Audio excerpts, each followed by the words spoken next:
So, all right, guys, we got to get this one right. On three, we're going to say, welcome back to Extraordinary Thoughts Put on Their Mind. 1, 2, 3.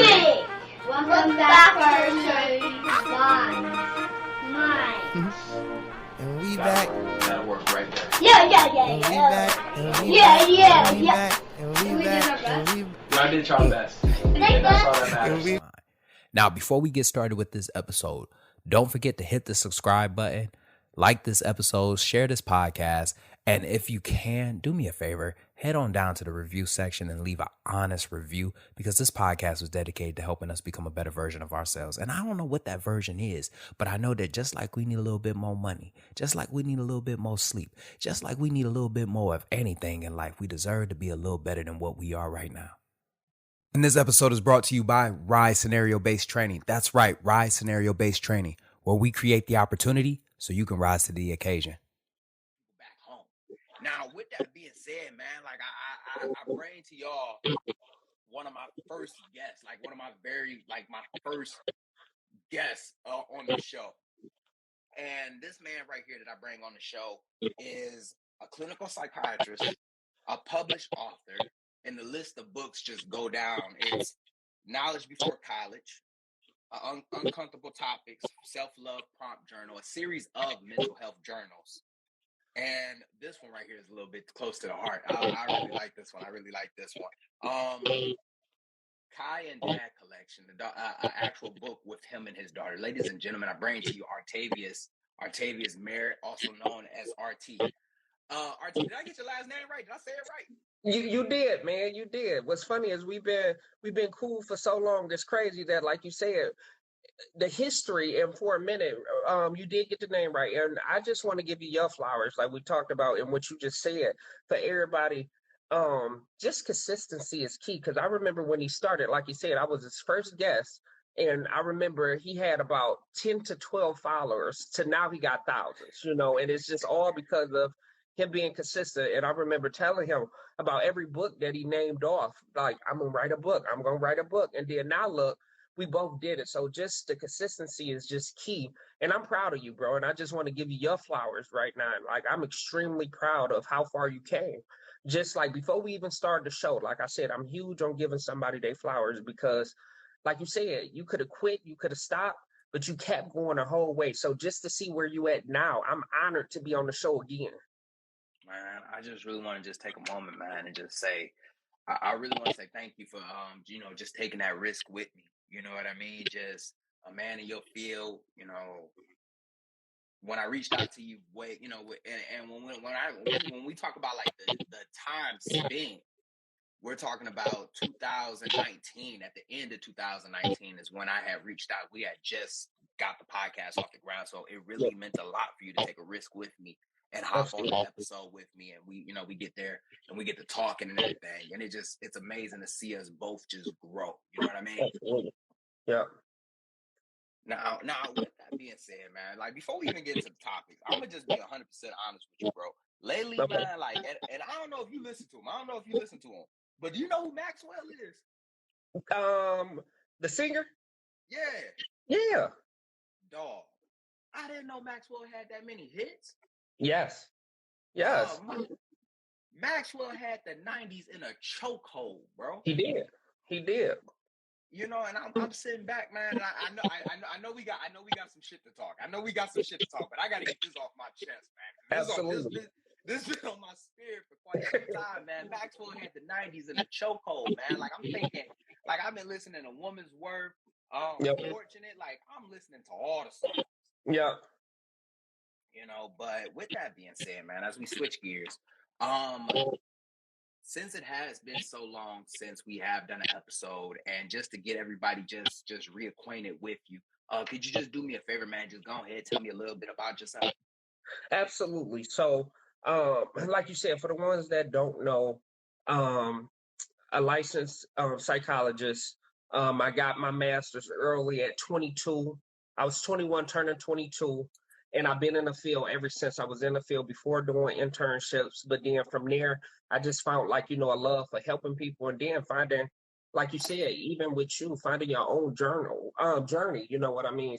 Like that's where the journal started coming in, because I started to realize like a lot of people that's Black, we don't always like to seek help because there's so many stigmas, you know what I mean? So these uncomfortable topic journals is almost like a segue to therapy, you know what I mean? That's why I call them prompt journals, because it's like, it's stuff that your therapist would probably have you doing, you know what I mean? Have you discussing, have you talking about. And it was something that I never thought, us growing up, I never even knew anyone that wrote a book, you know what I mean? So that was very new for me. And trying to like find my way and figure out everything. So, like I said, it started off with just working with all populations, mental health, substance abuse, couples, marriages, every population you could think about. And then I kind of found my way into writing books from there, just to like share, a little bit of insight and kind of help break that stigma that everybody has with, mental health. So that's kind of been a huge doing of my, my career so far. It's just kind of like just trying to break that stigma for, everybody. Now, one of the biggest things that and I love the era that we in right now, because it feels like we're starting to become more cognizant of our mental health. You know what I mean? Like it feels like we're starting to become more cognizant of our mental health. And my question is what prompted you to go into the mental health field? Great question. You want to know what's funny? A lot of people don't ask that question, which I thought they would. You know what I mean? So, one of the things I think what's funny is, I'll be honest with you. So, got a scholarship to play basketball. I'm up there. I'm up at College Shop. I had a scholarship, play ball. I forgot you was a hooper. Yeah, that was like my first identity, where I was ranked in the state. I was real good in high school, got a scholarship to play ball. And while I was up there, I majored in bio first because I was good at science. Got there, fuck no. Like bio was too fucking hard. Like I think I had like a D. I had a foreign teacher.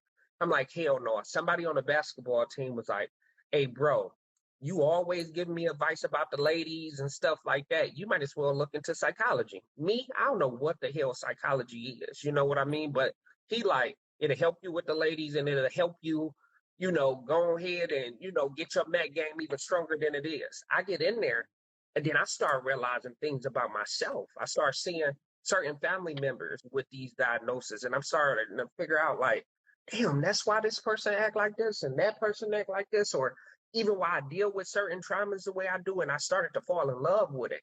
So I kind of like stumbled across it, if it makes sense. I went in for the wrong reasons, but it kind of found me at that point, because a lot of us suffer from mental health and don't even know it.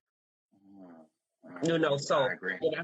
When I started seeing it hit me, and it started hitting family members, where I was like, damn, substance abuse. Like I remember funerals, they turn up at funerals, and me not even recognizing some of them people got substance abuse issues. They coping with grief through drinking. So it just started to make sense, and I kind of made my way from there. Now, with that being said, understanding it, going into it, learning it, how do you think going into that field has helped you deal with your traumas? Oh, drastically. I think a lot of things that, like you said, the thing that I love about this generation is it is becoming a thing now. Like people are talking about mental health, and people are talking about self-care. You know what I mean? And self-care is something that I never knew about. You know what I mean? I just used to be like, hey, if it's a problem, you deal with it. You know what I mean? Back in where we from in the hood and stuff, they'll tell you like, hey, pray about it. But sometimes, hey, these problems need talking about. You know what I mean? Like, you can't just pray it away. Yeah, you can't just pray it away. I got to talk this through. You know what I mean? So for me, self-care has been a huge one. And then me viewing something from somebody else's perspective. I'm not so quick to take something personal and kind of take a step back and be like, what are they going through? You know what I mean? And then kind of every action doesn't need a reaction. You know what I mean? So it taught me patience, to be honest. A different level of just empathy, man.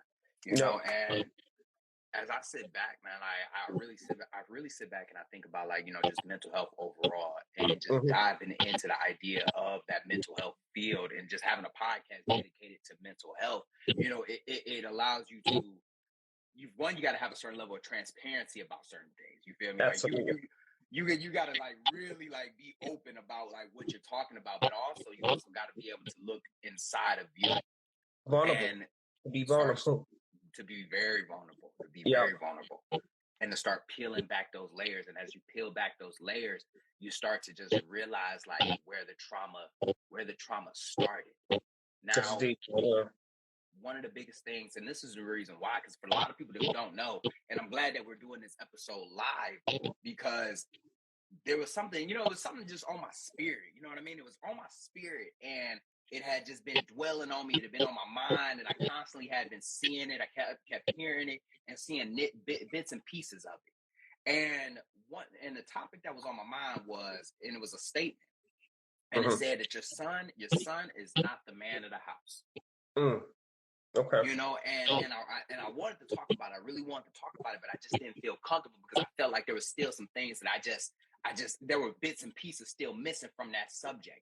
And I reached out to RT, and I want to just ask now, that statement right there, what does that statement mean to you? Your son is not the man of the house. And how do we dissect that? Absolutely. Before we do that, real quick, I definitely want to jump into that topic. But before we do that, I want just the followers to understand how vulnerable you had to be.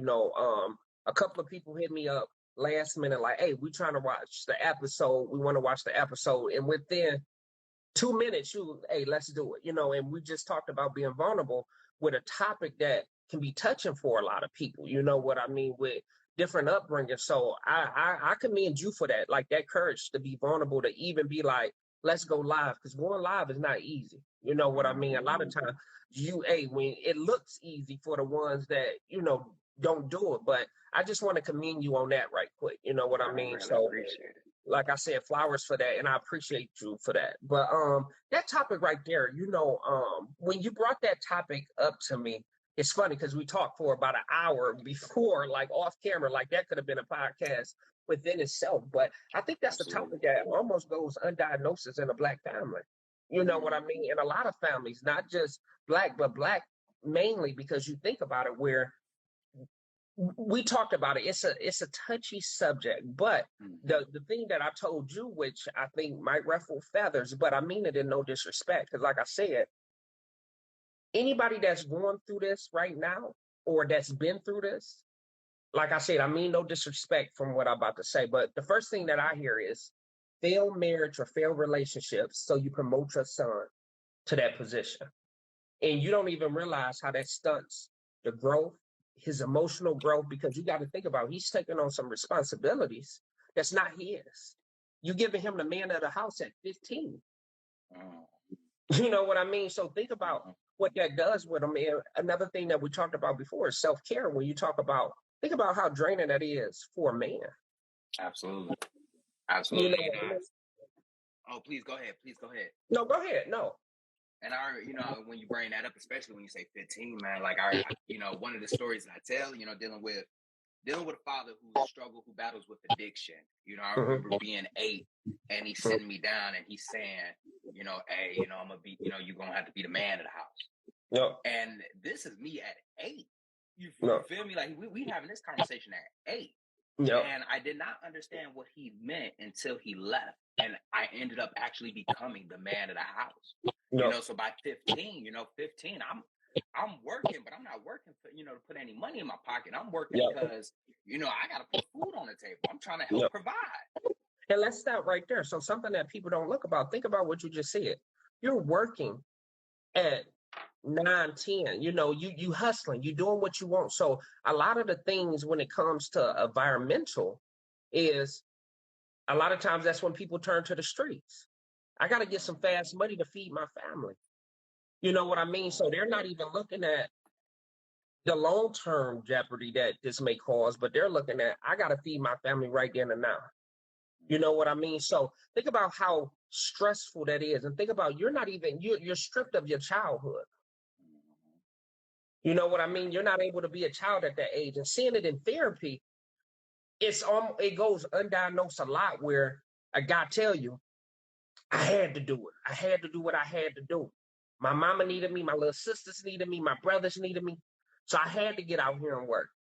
But then I asked this guy one question, and I asked all fellas on this chat right now, and I asked you, when the last time have you been happy? I'm not talking about moments of happiness. I'm talking about a year, 2 years. When have you felt happiness? Not like I just got to get it, because a lot of times we race through our emotions without even feeling anything. We're numb to working. So when the last time have you been happy, Meech? I ain't talking about for a moment. I'm talking about pure happiness, like you love life. To be honest, I don't think I could tell you. I can't even think of the last time. A year ago, 2 years ago, maybe. And I ain't talking about a moment. I'm talking about just for a long period of time where you wasn't worried, you wasn't stressed, you wasn't worried how you gonna feed the kids, how you gonna feed the, and think like this. A lot of people right now on this chat got families of their own. And we're not even talking about your own family. We're talking about, hey, we got to still send money to mama. You got your own family, but you got to still send money to family back home because you took on this responsibilities at 14. If anybody listening right now, you know, I asked that question to all y'all, not just men's, but just a serious mental health question. When the last time have you felt happy? Where you wasn't worried? I know we're in the middle of a pandemic and everything going on, but I'm talking about just loving life. We don't talk about it because we always on the go. We numb our emotions. We don't feel. And you wonder why we have so many failed relationships because there's so many traumas from growing up.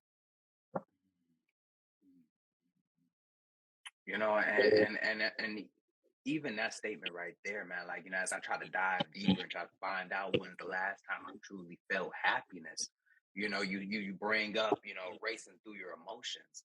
And for the longest, I remember struggling, you know, you know what I mean?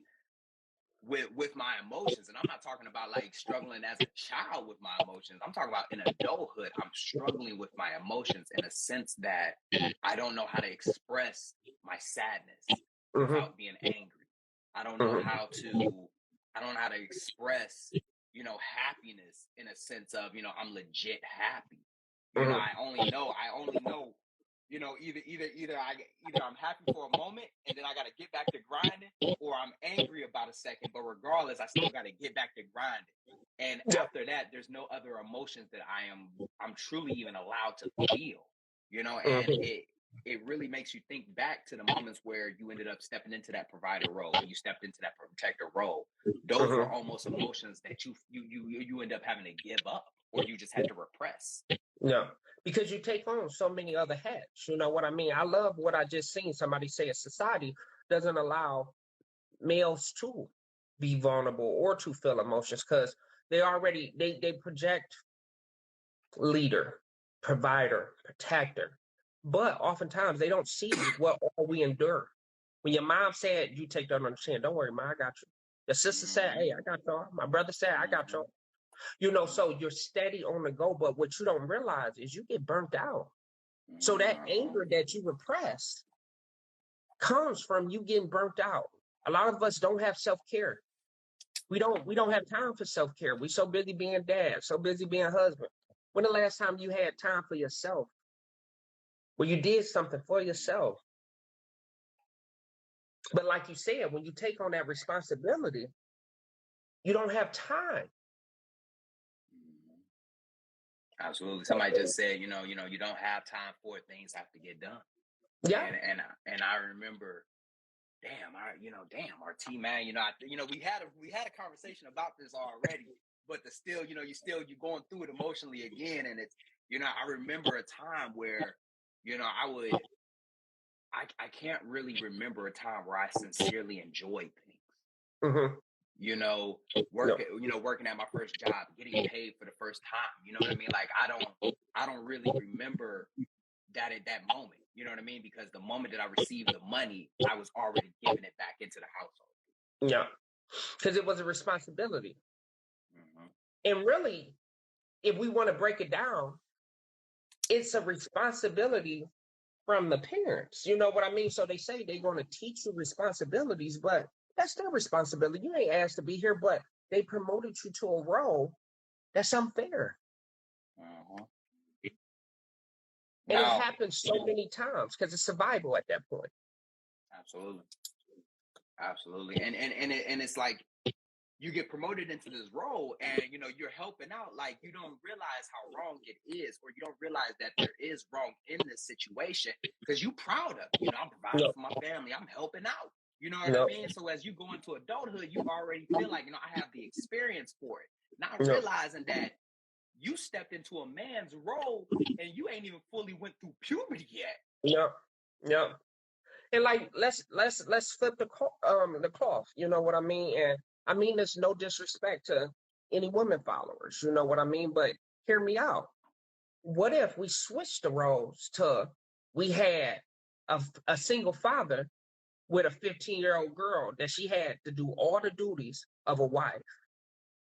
They would look at it sideways almost like, wait a minute, no, this girl don't supposed to, you know, just cook at hand and knees and do all of this and do all of that. But for a male, it's overlooked because he's a man.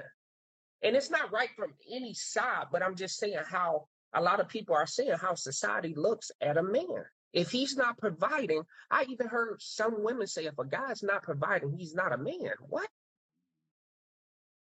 Like people come to therapy and say things like that. So at a young age, you already think like this is my only job is to provide. But that's why a lot of us is we're out of touch with our emotions. Like you said, anger is not anger. What's the underlying feeling? Either you feel betrayed, or you were sad. But nobody teaches that because, like you said, it's either you happy or you mad. And happiness don't last long. Mm-hmm. It's a lot of angry brothers in the system. It's a lot of angry men in the system because they're tired. You've been working since you was 13. Now, one thing that you have mentioned, you know, just being burnt out, and I just really wanted to know if, you know, if you could just elaborate a little bit more on, you know, just being burnt out by the time that we reached adulthood. Absolutely. So think about it. If you got a normal development, most kids, they play sports. They're in some type of after school activity. They're doing something that kids do. They're hanging out with friends. You're stripped of that. So you're working. On the night your friends going out, you picked up shifts, you picked up overtime just to help your mom. You don't know what the joy is of winning a football game, you know, or participating with your friends in some other activities because you're constantly working or trying to figure out ways to get money from mama. So by the time you reach adulthood, you're tired. A lot of other people, they think, you know, hey, working harder is the way to go. But let's be honest. Like we talked about this. I never met somebody that worked 2 jobs that was wealthy.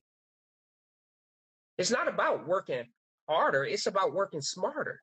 But nobody teaches us that. So we think our hard work pays off, but we work ourselves to the ground. You work 7 days, 8 days in a row. No self-care, no break. And oftentimes, we ain't going to even talk about it, but we are going to talk about it. Oftentimes, we still feel unappreciated. Like I said, when a lot of times we don't talk about the way that we like to receive love. When have you felt loved? What does what's your love language? You know, what does your wife or somebody do that make you feel love? A lot of times we just moving through the motions where when we see them happy, that's what we identify as, hey, they love me for that. But a lot of times, if you break it down, a lot of people love by conditions when it comes to males. Now, you know, it's so crazy that you bring up. You know, one of the biggest things with these episodes is that I try not to get pulled in as a listener, but I can't help but not become a listener. You know what I mean? Like you can't help but not become a listener to your own episode. So you know, there's moments where I got to like pull myself back, like, hey, you ain't in the audience, you on the show too. You feel me? So, it's crazy that you bring up, you know, just. It's crazy that you bring up, you know, like what your love language is, what self-care is, because these are things that just don't get talked about on a regular basis. I didn't know what love language was until I reached adulthood. You know what I mean? I didn't know how to, you know, I didn't, and not in the sense of just in a romantic sense. I did not know how I was supposed to receive love or how I knew how to give love until I got to adulthood. You know what I mean? Like, I didn't know those things, like what a positive affirmation was, because a positive affirmation was, hey, hey, good job. That's the closest that I'm getting right there. You know what I mean? Yeah. Or he's such a hard worker, or he's such a provider. You know what I mean? Them positive affirmations. Yeah. But the reality is that I want to be told that I'm appreciated. I want to be told that I'm loved. I want to be told these things to make me feel better. But shit, I wouldn't even know where to begin to even start that sentence, because that's something that I have never even crossed. I've never even crossed that line. And to even think about it makes me feel weak. You know what I mean? Like, there's some men right now that you hear the word love language, positive affirmations, the first thing that they thinking to themselves is, oh, I don't need an attaboy. I don't need a trophy. You know what I mean? And that's not even the case. Because there's stigma associated with it. And I'm going to fuck you up. But a lot of people say the same thing you just said. And you know why? Because a lot of people was raised from survival, not out of love. Because a lot of times, like we said, somebody can love you and still not love you correctly. So our mother may show times that she loves us, but it can still be loving us incorrectly. So like you said, when you say that, it's so normal. You want to know one of the biggest accomplishments I think I have, out of all the books, out of all the seminars I did, out of my math, everything, is having more male clients than an average therapist, because it shows that I'm breaking through something, and I can tell how vulnerable it takes when they come in, because when they first come in, it's, what's up, they size you up, you know what I mean? But like you said, you can only size somebody up for so long until you identify, hey, we're going through the same thing, brother. You know what I mean? I'm not your enemy. I want to see you win, but the only way to see you win is you got to go back, and like you said, you got to identify, I have never been loved correctly. I really want to go back to something that you had said back when we talk about providing for families, because it's not just your mom, it's not just a sister. A lot of us take on the role of the strong one within our house, within our families in general, like cousins, aunts, grandma. Everybody looks to you as the strong one. And I just really wanted you to just elaborate a little bit more on being the strong one in your family and the adverse effects that it actually has. Yeah. So one of the things that my mother and my brothers say a lot, and I'm going to steal it from them and quote them, is I remember, I'm going to share a situation just to bring it to light, but I remember the words that they said that made me feel better. Because like you said, we all fall victim of it.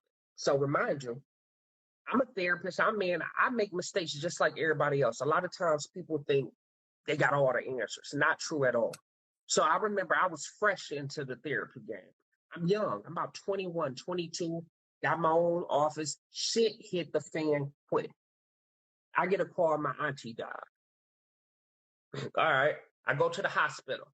Me being the strong one in my family, me being the only person that understands grief and how to get through grief, they come to me. I'm talking to everybody. Got y'all. All right. It's going to be all right. I'm the strong one. I got to go back to work and deal with people with their problems. So I leave, go back to work. When I get off, I come back home, family over. Still got to deal with people. So the words that my mother and my brother said to me was, who's going to save the hero when he needs saving? Because oftentimes when you put in that role, you take on so much. And this is what I talk about being burnt out and drained, where a lot of times nobody checks on a person that helps everyone. And it's a lot of y'all right now that's listening that people go to y'all and think about it. They never check and just say, how you doing? The only time they reach out is when they need something. They need to talk. They need to vent, because you became that person and you took on those responsibilities. But you don't realize that you got to put up boundaries to help other people, because who's going to pour into your cup? If you pour to everybody's cup and nobody pours into yours, you're empty. So when it comes to that role, like you said, a lot of times you get burnt out, and a lot of times you may distance yourself from family. You're not doing it to be rude, but you're like, damn, why the fuck they always, excuse my French, I don't want to cuss, on the podcast. No, hey, man, hey, you can cuss on the show. Okay. I got an episode called Unfuck Yourself Fridays. You good? All right. But yeah, a lot of times, why the fuck everybody calls me, but you don't realize when you take on that role, you throw away all your emotions just to endure everybody else's. And that's unhealthy. And a lot of us do it thinking that we're helping. Like you said, I'm helping mom, I'm helping my cousins, but you're really damaging yourself in the long run. You're killing yourself because your mental health is out of whack because, like I said, you have no one to vent to because they think you can carry it all. So who's going to help the hero when he needs saving? And I feel like just to be honest with you, man, especially being the strong one within my household and within my family, I will remember that I remember being depressed. You feel me? Like I remember there was days where like the idea of living, you know what I mean, just was becoming so hard to just continue to keep moving forward with, know. But the entire time I wasn't dealing with it. I'm down. You know what I mean? I'm running on E. But as soon as somebody within my family, somebody that's close to me calls, I'm picking myself up to give them advice. Yeah. But I wouldn't call no one else because the first thing that I would say to myself, and I feel like a lot of strong people have this, the strong one always has this in common, is that it's not that we don't want to burden them. We say to ourselves is, what the fuck are they going to do? Like everybody looking to me for support. Yeah. What the hell they going to do? You know what I mean? What the hell they gonna do? I'm doing bad. I ain't got no money. I can't call you right now because you always ask me for money. I can't call you right now and tell you I can't get advice from you because you just gonna give me the advice that I just gave back from you. You know what I mean? Right. And I feel like that's the hardest part about being a strong one is that, we don't know how to let that barrier down and be vulnerable with the people that we're actually helping or the ones that have taken from us. No. One of the things I want to say off rip is I'm happy you made it through that moment. You know what I mean? Anybody that's been through there or been in that space where they've been down, even it may be now. You may be listening to this now down or could have been weeks ago. I'm happy y'all made it. And one of the things that I tell all my clients is every emotion is temporary. I tell all my clients say this, it shall pass. If you're having a good day, it shall pass. If you're having a fucked up day, it should pass. So it's temporary, but like you said, when you in those emotions, it feels so real. So anybody that ever made it through, I'm proud of you. Like I said, I'm happy you made it and happy that you just disclosed it. But like you said, it's a common thing. And that's where, I don't know if you heard this, but the people that smile the most are the most depressed. So when you see somebody, he always happy. I don't think he would have check on them. And I'm gonna tell you something that I wish this generation did more of. I wish this generation did more of just checking on people just to check. Because a lot of times we don't ask how you doing to really find out. We ask just how you doing. All right, hey, Meech, I need help with, not just text somebody tonight. If you listening, I want y'all to text somebody that's been on your mind or that you ain't spoke to and really ask, how are you doing? And when they say, I'm fine, don't fall for it. Say, no, really, how are you doing? Because you'll be surprised at how those little words can open up so much. Absolutely. And everybody needs somebody. Oh, man. Yes, sir. Yes, like you. I want to know, do you have anyone that you can go to if you're down? Yeah. I do. Okay. Because my thing is, a lot of times we gotta break out of our own way. Because like you said, we're staying on, I don't need nobody. Yes, you do. Iron sharpen iron. You know what I mean? Like I said, who's your favorite NBA player? LeBron James. Okay. So, like I said before, if LeBron is 70%, the Lakers still may win. They still may blow a team out, but they're never going to execute and play as good as when LeBron is at 100. So you need people in your corner to understand what you're going through. Or even if they don't understand, just to talk. But you got to also be willing to open up and speak when you need help. Yeah, and that one right there, man. Like I had to actually catch myself. You know what I mean? And allow myself to be what's that word? I have to actually allow myself to be vulnerable right now on air. When you ask me if I had somebody, if I had somebody that I could go and talk to, I really had to take a moment because initially, the first thing that I was going to say and what any strong person would say is that yeah, man, like I got somebody, I'll talk to myself. Yeah. You know what I mean? If I got an issue, I'll bring it to the staff. We'll have a staff meeting. Yeah. But in the back of my mind, I had to overwrite and tell myself, like, stop bottling your emotions. Stop not allowing people to help you. You know what I mean? And actually tell the truth. Do you actually have somebody? And a lot of times, like, we do have somebody, but we've been the strong one for we ain't been the strong one since last week. We've been the strong one since last month. We've been the strong one for years. You know what I mean? So we may have somebody that's in our corner. We may have somebody that's in our corner that will help us, but it takes that's a mile in itself just to even say, hey man, look, man, I just need to talk to somebody. I just need to talk to somebody. And oftentimes, it's an activity that I do with a lot of clients where I also tell them, try it. It's experimental.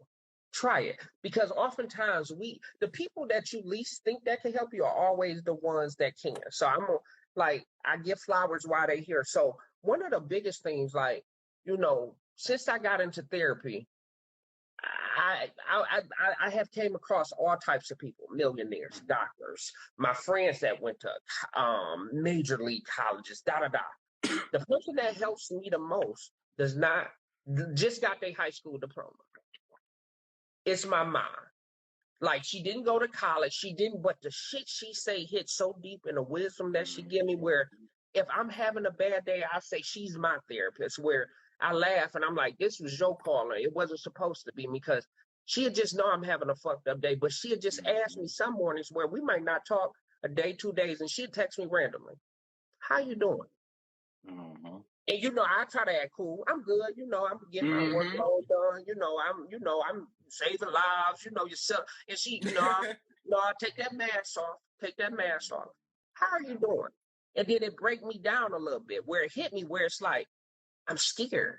Like, I got 3 clients that's thinking about suicide. And I don't know the answers right now, or I'm going through stuff outside of therapy, and I got to come here and deal with people. Like, I'm worried. My anxiety is up. And like the thing that you asked me earlier that I love is, how do I cope with stuff? I still got to figure out new ways daily. So working on yourself is huge. And that's something that we don't do as people, where we try to pour into so many people, but we forget to pour in ourselves. Think about every hat you hold as a husband, as a friend, as a brother, as a son, as a cousin, all these hats. Think about how much time you give everybody. And I ask everybody that's listening right now, who's the most important person in your life? And I ask you, who's the most important person in your life, bro? My kids. My kids. Okay, and I love that answer, but the answer should be you, because your kids don't function like they would without you. And that's for everybody listening. A lot of times we put our kids, our wife, our job, but those people do not function how they would without you. So that's why I say you give so much time to everybody else, but you give yourself the least amount of time. What sense does that make? God damn it, RT. Damn it. Hey, I'm sitting in the crowd with this man because I'm a part of the show. I'm a part of the show. No, but it's one of those where I want listeners to hear that, because we give so much time to everybody else, but I challenge all of y'all to think right now, how much time do you give to yourself? When the last time have you done something good for yourself and not feel guilty about it? Because if we buy ourselves something or do something for ourselves, we feel guilty than a motherfucker. Man. Oh shit, I shouldn't have bought myself that shirt. But you just gave cousin Tukey $500. You just gave mama $100. You just made sure the kids are straight. But you don't buy yourself nothing, or you don't do nothing for yourself, and you don't feel you deserve it. And that shit don't, you know, and when you bring that up right there, man, like I don't mean to interject, man, but it just, to be able to take time for yourself, it feels almost like it's a guilty pleasure. You know what I mean? Like it feels like it's a guilty pleasure. You took yourself out to eat when you should have said, oh, I should have took the whole family with me. Or you went and bought yourself something nice when you was like, damn, I should have bought something for the kids. Like you put yourself so far, you put yourself at the end of the line and not even realize it. Even our everyday lives has to be around production. I challenge everybody that's listening right now. Let me tell you how much we overwork is. If you don't do something for a day, you get down because you feel like you wasn't productive. Like you don't supposed to have a self day.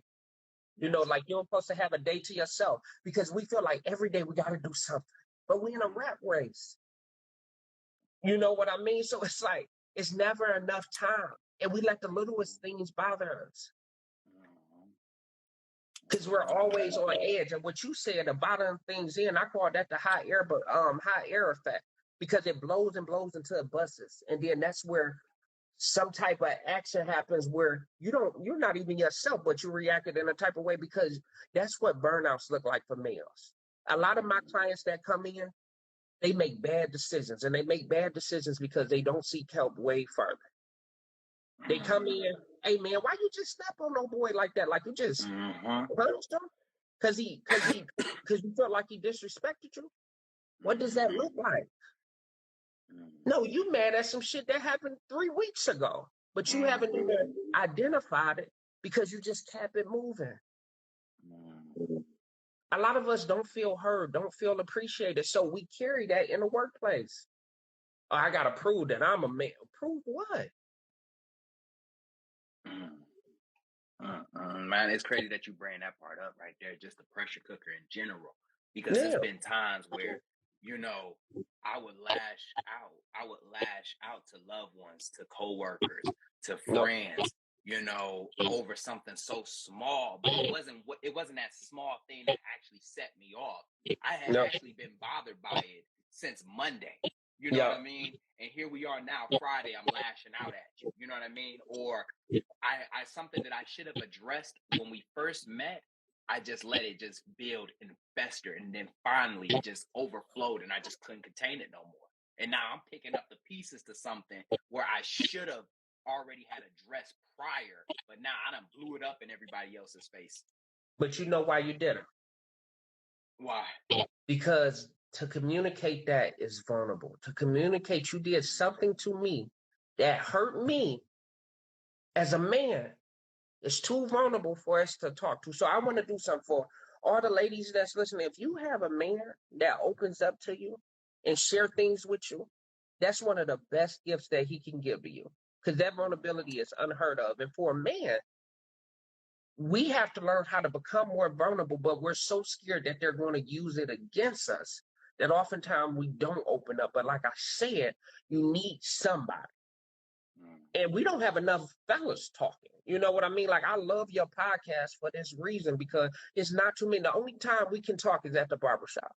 That's why we love the barbershop. We go in there, we can say, we can bullshit talk. But other than that, what outlets do we have where we can talk and be vulnerable and not feel judged?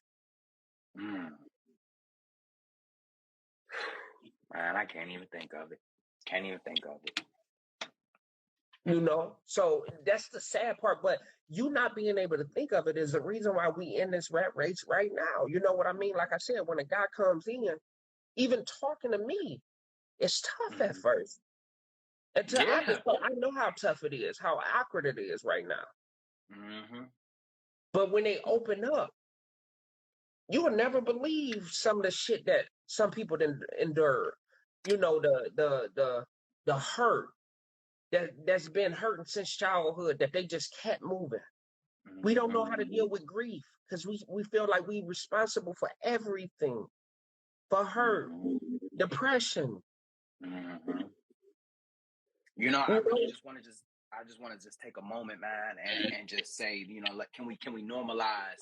Can we normalize right before we disclose that we don't have to invalidate how we feel or try to hype it up? You know what I mean? And what I mean by that is that, you know, if I got something on my chest, man, I shouldn't have to say, hey, look, I ain't bitching. You know what I mean? Yeah. Or I ain't being a bitch about it. You know what I mean? Like, can we normalize just legit saying like, yo, that shit did hurt my feelings. No. Like I shouldn't have to tell you that. Yeah, I'm gonna be a man about it. I'm gonna keep it pushing. But I ain't no bitch. I ain't no hoe. But yeah, that's the one right there. Look, I ain't no hoe. But you hurt my feelings, bro. You hurt my feelings. Yeah, that really did hurt me. Yeah, but think about it. We're so worried because now here comes the defense mechanism. Because if somebody hits you with, "Oh, you being a bitch," now we got to go there. You know, now we got to go. But let's even take it back to when we was in elementary. We all been in the classroom, teacher talking about some shit. Nobody know what the fuck she talking about. Then one kid raised their hand and say, "Can you explain that more? I don't get it." Everybody like, "Nigga, me too." You know what I mean? With mental health. You said it. Right, like, nigga, me too. Shit. But it's the same thing with mental health, where we all go through stuff as a man. We walk by each other every day and not notice what another man going through, but I bet you it's something.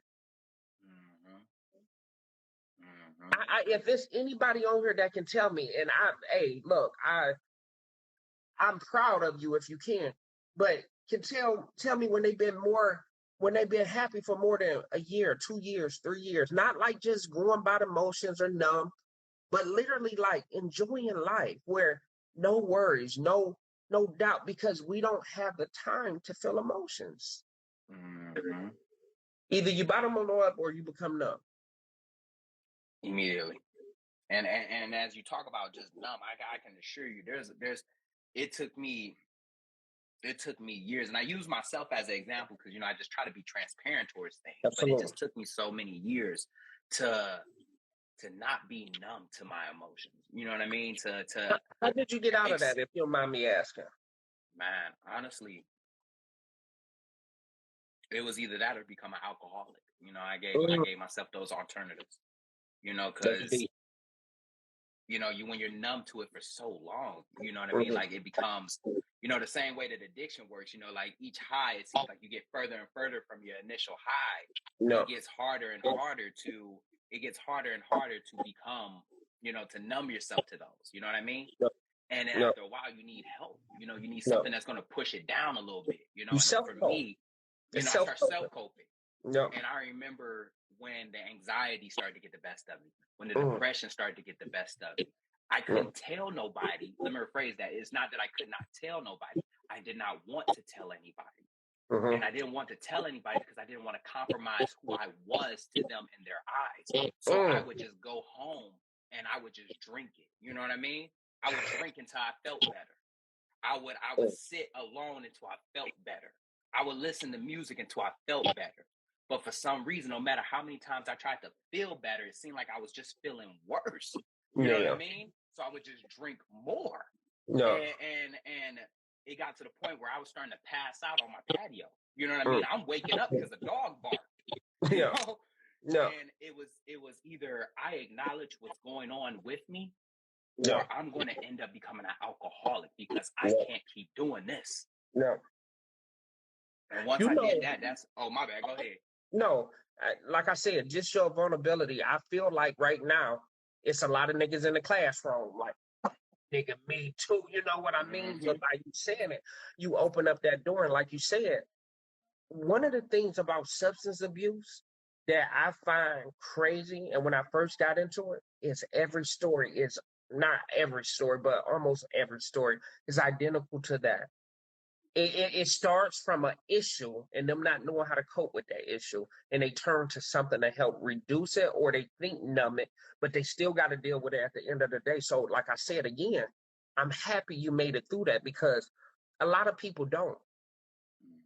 I think that's one of the toughest parts about my job, is seeing the people that don't. They say substance abuse is one of the worst fields to work in sometimes. It's because the success rate is not always good. They could be doing good for fucking 3 years, and one day they take a drink and then it's all downhill from there.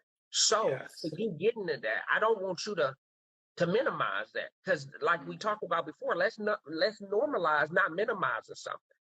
I don't want you to think for a second that was an easy task. That shit not easy. That shit could have tore you apart. but you made it through it, and now you're using a platform to help others. So, like I said, I don't want you to minimize that, because as a guy, a lot of times we minimize a lot of shit just to, yeah, you know, but I took it on the chin. What the fuck that wasn't? That's a knockout punch that just was thrown at you. Did you know this? And a lot of people don't. Addiction is the only drug, the only substance that withdrawn from you can die from. A lot of people don't even know how serious that is, and they sell it on the shelf as soon as you walk in. But like I said, I don't want you to minimize it for a second. And anybody that's going through substance abuse and mental health, if you get through it, don't minimize that shit. Like you said, we're so worried about, hey, man, I don't want them to view what you just said was perfect. I don't want them to view me differently. Fuck them. A lot of times we search for validation through people that's not validated. God damn it, RT. You know, so a lot of times we're so worried about the next person where they going through the same thing at the same time, and we can't help, or they can't help, because we out here, I call it the pose for the picture generation. I know so many people that come to my office, when they come in, taking their photos and stuff. You look at their lifestyle, you be like, God damn, I want to live like them. Miserable. They're miserable. They take 3,000 photos just to get one, but they're going through so much, and that's not real. Being your authentic self, that's the only way you can get out of something. You got to deal with those demons. You got to go through it.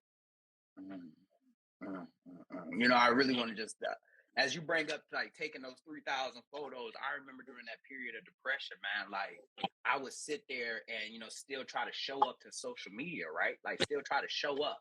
And I would take pictures, and I couldn't post the pictures because I would probably fool somebody else, but I couldn't fool myself. I could still see the sadness in my eyes. You know what I mean? I could still see how forced it was for me to smile, how forced it was for me to speak. You know what I mean? So I understand the part where it's like, I'm taking all of these photos, but I can't post these photos because I still look sad in them.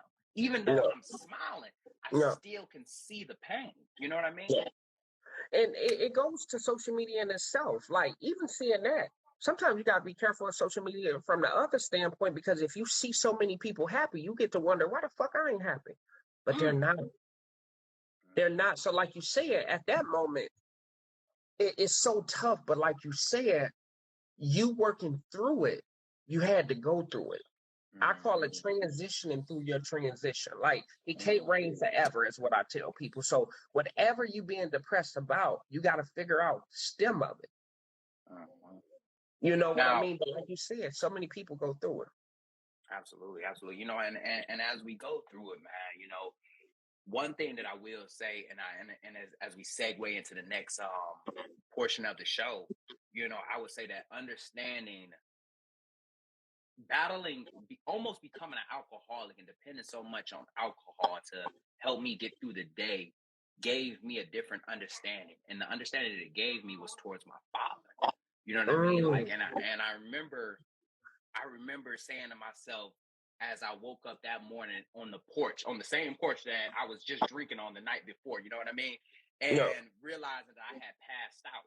And I said to myself, I said, damn, Danny was battling this. You know what I mean? Like, damn, you become empathetic. You become empathetic. And that's when I realized, I said, damn, man, like, I didn't understand how bad it was until I was put into that situation. And slowly it started to help me become a better father. You know, so my question is, you know, is how has understanding your traumas and working through your traumas helped you become a better father? You know, for me, I think the biggest thing is, like I was saying before, I think the biggest thing is me seeing it from somebody's other side. You know what I mean? I remember growing up going through stuff and them shying it away because they feel like my problems at that time didn't matter because they had to worry about bills, and what I was going through as a kid wasn't valid. But I challenge every parent now is, if your kid talks to you about a subject that's bothering them, listen, hear them from their standpoint, because what they're going through is very real.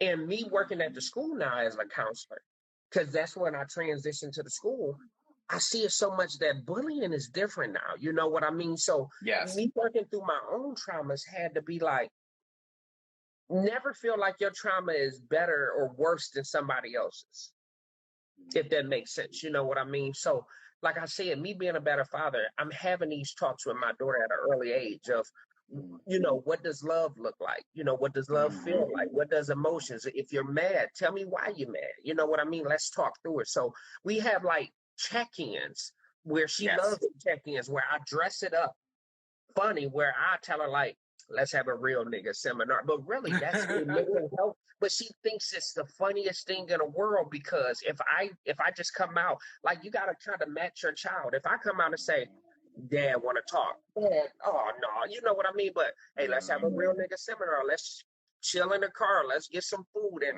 I talk to her about everything. You know, have you been saying, have I did something to hurt you that I didn't realize that I did to hurt you? Like, you know, I ask everything, because oftentimes at parent, we don't know when we hurting our child. We can say something that we don't realize hurt them, and it stays with them. And I only know because it happened to me, where, you know, my parents can do something when I was a young kid, and it'll be like, well, y'all know y'all missed this, but I never said nothing, but they never even knew it. So like I said, talking to my child about everything and creating a safe spot, I think has made me into a good father. My daughter said, Dad, I want to write a book. Hey, let's do it. I didn't know what the fuck I was doing. I was Googling shit, YouTubing shit, figuring shit out. But I wanted to do that for her because I wanted to show her that everything is possible. You just got to work hard. I showed her every setback. I was honest with her. Hey, Dad, I thought the book wasn't coming out Friday. Hey, Daddy can't figure it out, babe. Like, you know, the man that was supposed to do the cover art, the illustration, I showed her because I wanted to show her that life is going to have its ups and downs, but you only lose when you quit. And one of the things, just to segue real quick too, is like I said, one of the books, the Love Prompt Journal, is something that I created for her because I wanted her to be able to read. She's into reading now, so I wanted her to be able to read. The first question in the book, I'll show y'all, is literally,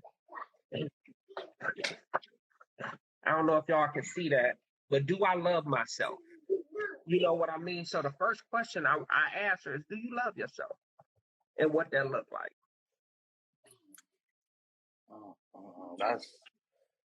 I like that. No. I like that. I like that. You know, and one thing that I want to say is that, you know, and I applaud you right there. You know, is the book that you and your daughter did. You know, that in itself, man. Like, not only did y'all wrote a book. You know what I mean? Your daughter is now a published author. You feel me? And Meech, one of the things that I want to talk about too, at that segue where you were at with her being a published author, it was bigger than that, because we want to talk about something that growing up, I never understood why my parents or parents of my friends took money from us, but didn't teach us how to make money. You know what I mean? Like, they was always teaching us responsibilities, but I'm like, these are y'all responsibilities. And I need you to teach me how to survive. You know what I mean? So for her, I talk a lot about entrepreneurship. So I was showing her how your book is going to make you money for the rest of your life. So if you promote this book and you just post it and somebody buy it, you will get paid every time they click this link. So talking to her about entrepreneurship, where I want you to decide, if you want to go to college, you go. But if you don't, you're going to have a business plan on what we're going to do. Or if you want to work at McDonald's, but I want you to decide and have the options, because I don't feel like our parents oftentimes give us the options to do something outside of the box. You know, so I agree with that was a big reason why the book was wrote, and she became a published author, because I wanted her to see, look, every time somebody click that link, you get paid. You know, for the rest of your life. Man, like I think that's just an amazing thing in itself, you know. And Shinny, you know, in regards to the book, you know, he's gonna if you could real quick, type in the title of your of the book with you and your daughter, and I'll be able to pin that. Okay. But as we talk about books and just creating ideas taking physical form, what are some upcoming projects that you do have? I got a lot of stuff coming up, you know what I mean? So it's so much stuff coming up. We got like I said, we got all the mental health journals that's out, where I got prompt journals, I got weight loss journals, I got everything that comes, because that's another form of mental health that we have. You know, a lot of people don't love the way they look. So I made sure to incorporate that.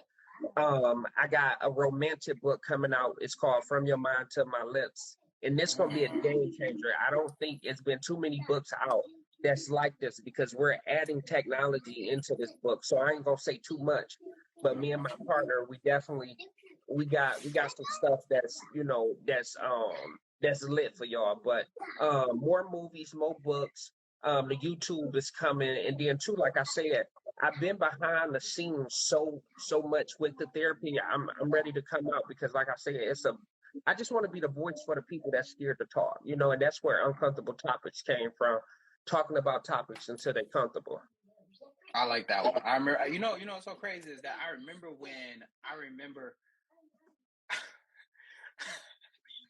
I'm sorry, man. She, you know, could have sworn that she was in bed. Could have sworn.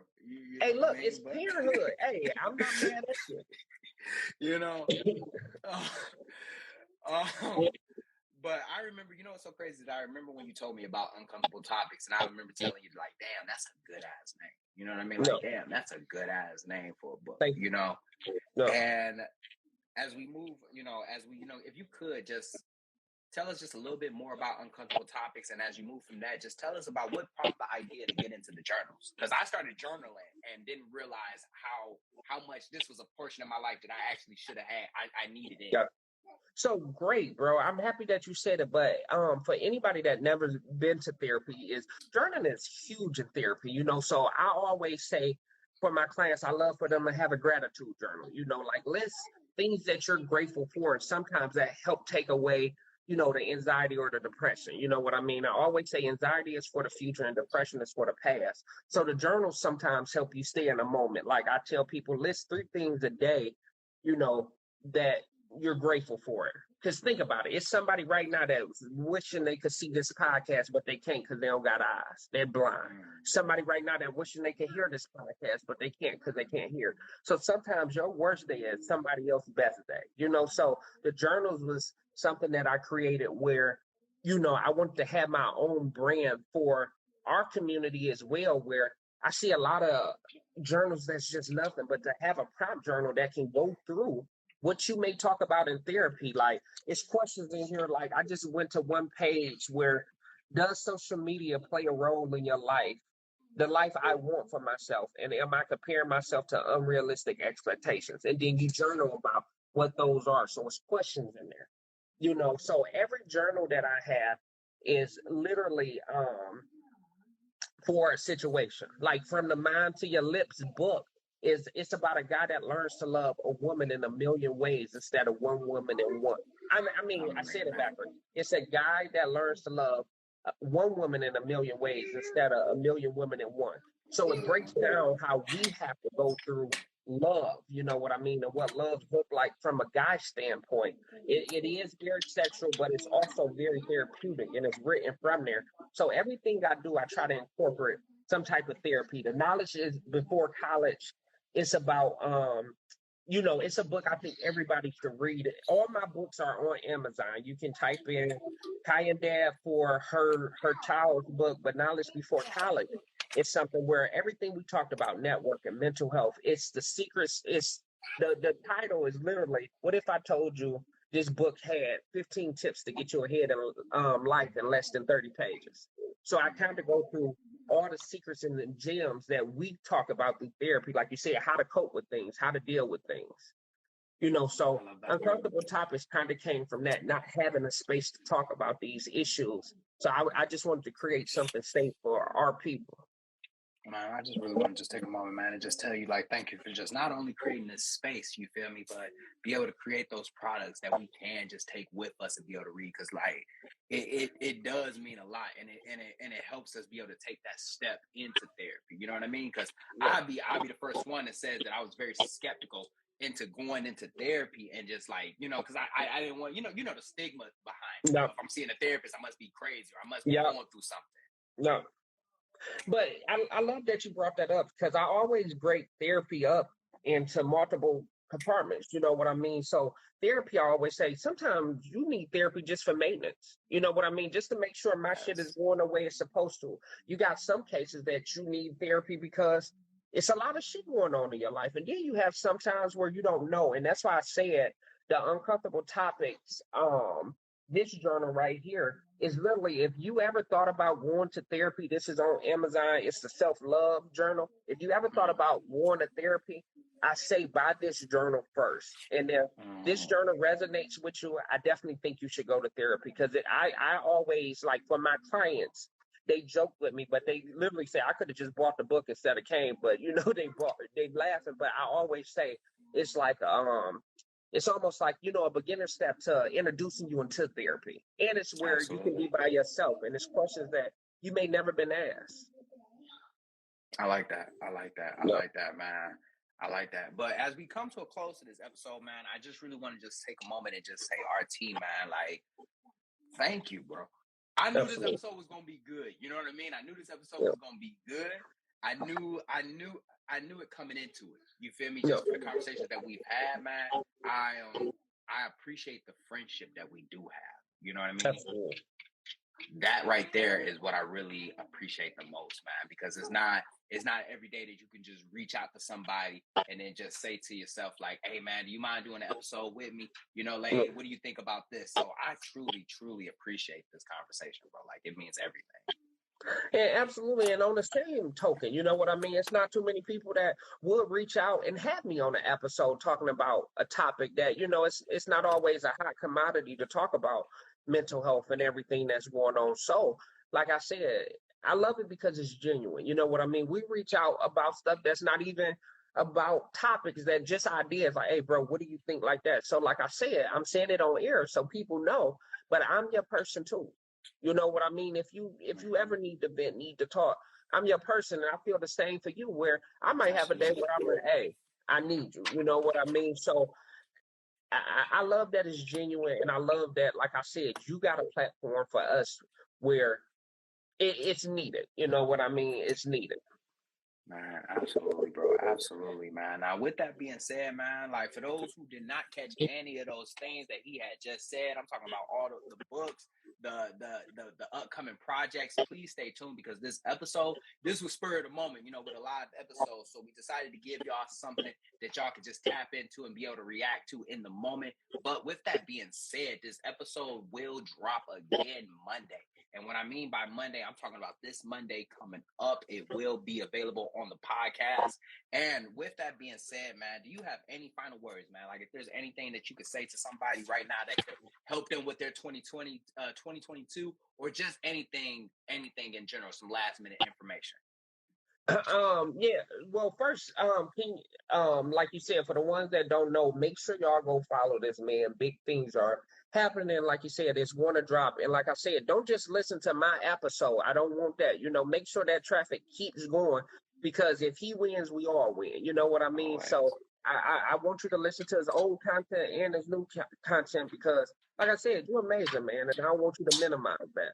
But one thing that I really want to tell people for 2022 is, despite everything that's going on, just be consistent. You know what I mean? You're going to have some days where, you know, you down. You're going to have some fucked up days. You're going to have some good days, but just be consistent and go after everything that you want to go after. Don't let nobody else judgments or ideas, you know, stop you from doing it because it's your vision and your dream for a reason.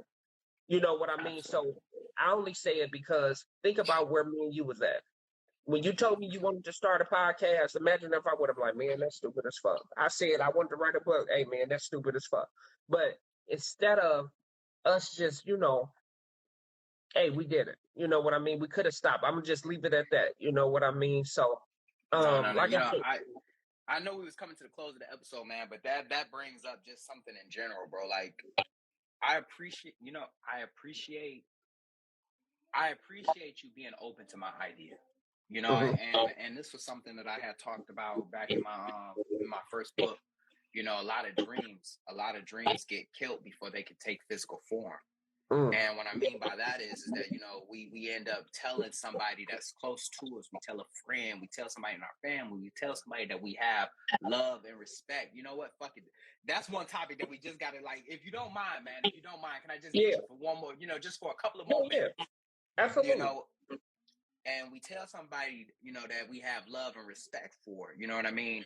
And when we hear them and they don't feel our idea already, we say to ourselves, you know, hey, no, that ain't it. You know, this dream ain't it. This goal ain't it. This. So for you to hear it and be like, hey, man, that's dope. You feel me? Like that's really going to do something. It meant a lot to me because we were such in the early stages of it. We were such an early development. It was very fragile. You know what I mean? Yeah. So when you say that, I hear this, and I tell people all the time, a lot of times people project their own fears onto you. Just because you couldn't do it or you don't think you could do it, don't put your shit on me. You know what I mean? So a lot of times when I always tell people this, you know, if you tell your idea to somebody and they think it's too big, you're doing the right thing. You know what I mean? So it's like, my thing is, thank God we did have each other, but I'm even pushing for the people that don't have nobody. If you all you need is you got all the tools you need right now. It's people out here that's getting paid for content and doing things that's not even valid, but you not doing it. You know what I mean? So I always tell people, just focus on you and then just keep moving. But like you said, by us having those people, we want everybody to win. So if y'all don't got those people, y'all check in with us. You know what I mean? So it's like, hey, I give you words of encouragement. If you got, I'm telling y'all right now, if you got a dream, go for it. I don't give a fuck if your cousin, your mama, your uncle, your sister, your dad, anybody say, I don't think it's a good idea. If you got a dream, you hearing it from me. I support it and go for it. Absolutely, man. And you know, just one last topic, man. I got one last save round. Go just ahead. one question I just want to ask you, man. Go When ahead. you talk about love and respect, man, like in relationships, just not just with romantic sense, but just dealing with people, you know, where does love and respect weigh in a relationship? I always say love and respect go hand in hand because, you know, respect is so important because somebody can love you and not respect you. Yes. You know what I mean? So it's like, I always say they go hand in hand. And it's funny that you asked that because I feel like any relationship should be personalized. You know what I mean? Whatever y'all talk about or y'all discuss, y'all values, where that's a topic that we ain't even get into. We might need a whole nother episode. You know what I mean? So, man. I think so. A topic that we didn't talk about is a lot of times us as couples don't talk about what we went through as children. You know, when you first meet somebody, we always talk about surface level shit. What's your favorite color? Fuck that. How do you deal with trauma? Have you ever been in any traumas? You know, how do you respond to, you know, negative emotions? How do you communicate? That's something that what's your toxic traits? Yeah, right. Oh, right. So oftentimes we don't do those things and we wonder why relationships fail because you only meet when you say I'm getting to know somebody. You can't always do surface level. You got to see because after the honeymoon stage, that shit fade. Yes. You know what I mean? So to talk about that, you need to talk about it with your partner. How important is respect and love to you? Because not the shit that you think I want to hear and pretend that like to be something you're not, but really, where do you hold those two? Because my thing is, like I said, somebody asked me this question before is, would you rather somebody love you or respect you? And my answer was like, I really feel like they go hand in hand. But if you ask to respect me, because if you respect me, you won't do the things that you would do because you can love me and still hurt me. Absolutely. But if you respect somebody, certain things you just won't do out of the respect for that person. But I feel like in a relationship, they both should go hand in hand. And when you talk about love, like we talked about earlier, make sure you love effectively because you could be thinking you loving your partner correctly and it's still incorrect. So they can still feel like you don't love them. Man, when you talk about just asking, like, you know, moving past the surface level things, I ain't gonna sit back and ask, like, what's your favorite color? You know, what's your favorite food? No. Honestly, don't give a fuck. I don't give a fuck. No. What do you do when you're upset? How do you communicate? What's your toxic traits? You know what I mean? What's your love language? And I feel like those are the conversations that, especially in adulthood, those are the conversations you want to have.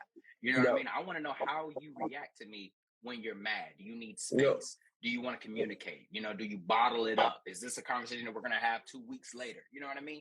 And I feel like those are conversations. Right quick. Not to cut you off, I'm sorry, but you just hit something in me.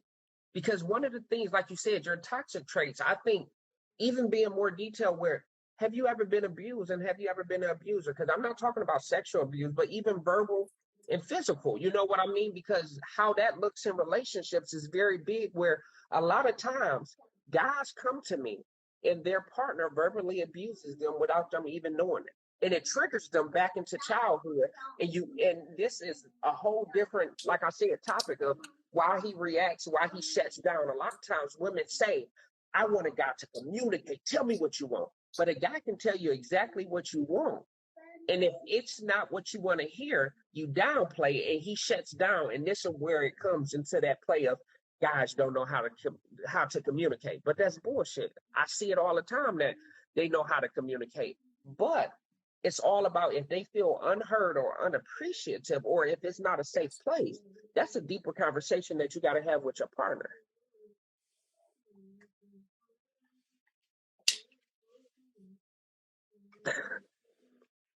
God damn it, RT. God damn it. Damn, this was a good episode. This was a great episode right here, man. This was a great episode, man.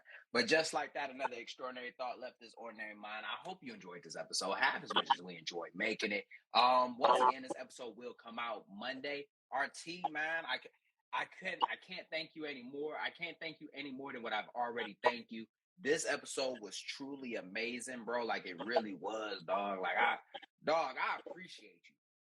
You feel me? I appreciate the knowledge that you brought to this episode, the patience, the understanding. God damn it, dog. This was we already said it was gonna be a great episode. We knew it. We felt it.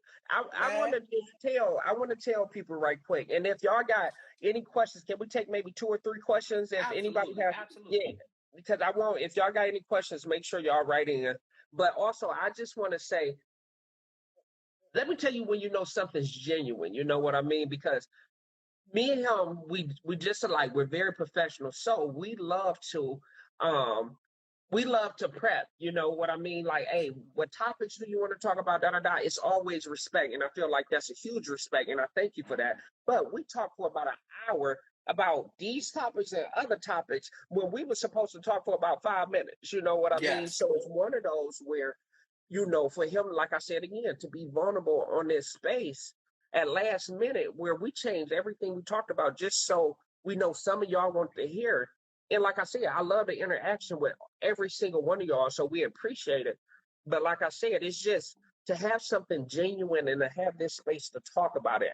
I don't think you realize, like you said, I appreciate you just as much, because it's not too many places that want to talk about the uncomfortable, and that's where uncomfortable topics came in. Absolutely, man. And at this point right here, man, just as the rolling credits go up, man, like, if you have any last minute questions for RT or myself, go ahead, send them in, and we'll try to answer as many questions as we can. But just one thing that everybody need to understand is, like, I've known RT since, man, when we was at Connor Creek. Yeah, I think I was middle school. Mm-hmm. Yes, bro. Yeah, because man, I gotta send this episode to Della. Della will be so happy to see this episode. Yeah.